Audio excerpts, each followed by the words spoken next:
Behold, the face of that which has claimed so many of our toes. It's okay. He's dead. He can't hurt us. And he is a he. Here's how we can tell. See that little structure there? It looks like a candle. I know what you were thinking. It looks like a candle. That's how we can tell it's a male. The copulatory structure is hidden underneath here. I am one-handing this, so I'll have to show that again in a moment. But here's the humble blue crab. I wonder how he got his name. It literally translates to beautiful swimmer. I happen to agree. I chose this guy because of his commercial fishing importance. I like to eat him, and he likes to harvest my toes. But I harvested him first, so I win. As promised, the copulatory structures.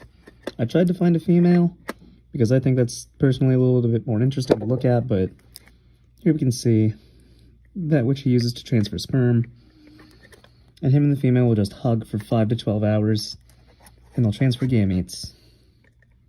I mean, look at that face. Wouldn't you want to do the same?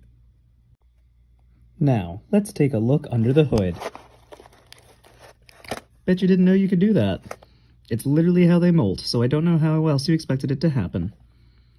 These structures right here are the gills, and they actually have a higher amount of hemocyanin than other crabs, and this allows the oxygen to bind to them very readily, which is good, because these guys use, oh, that swimmeret's broken, use their swimmerettes to propel them through the water, which, as you may guess, is more oxygen intensive than simply scuttling. Now, I chose this because of their commercial and fisheries importance. Do not eat these. These right here, off limits. They're sometimes referred to as dead man's fingers, because they filter out all sorts of stuff from the water and keep them there. So toxins, heavy metals, other nonsense will be concentrated in the gills. If you eat that, you can give yourself the super poisoning. Do not give yourself the super poisoning.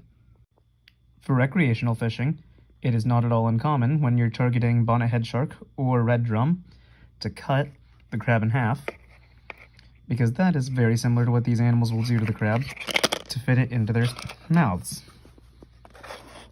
They get to go away.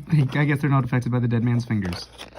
Now, in commercial fishing, and, eating these regularly, you can see there's no small amount of meat hidden underneath there. So pry out the organs. If you have a high pressure hose, you can just blast them out. That tasty, tasty meat will stay there. That's not the only place there's meat. You can also get them in the claws.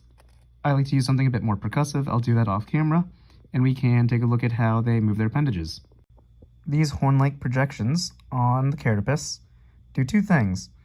One, they make it really hard for a predator to shove the crab into its mouth, and it gives us a nice way to make sure that we can measure them, to make sure they can harvest.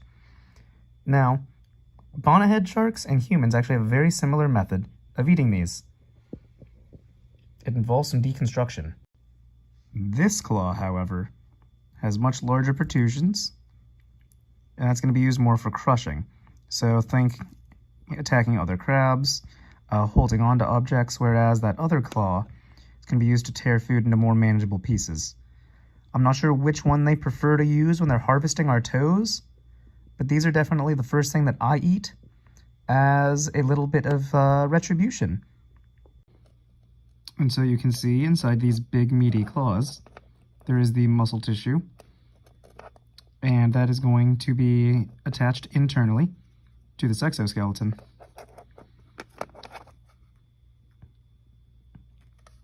Now, neat little thing, you can actually see the difference between this claw and the other. These sharp, pronounced ridges, these for cutting and tearing. And this is just a theory, I can't prove this, but I feel like this has less musculature because it doesn't need as much, because that force is concentrated on those small little areas.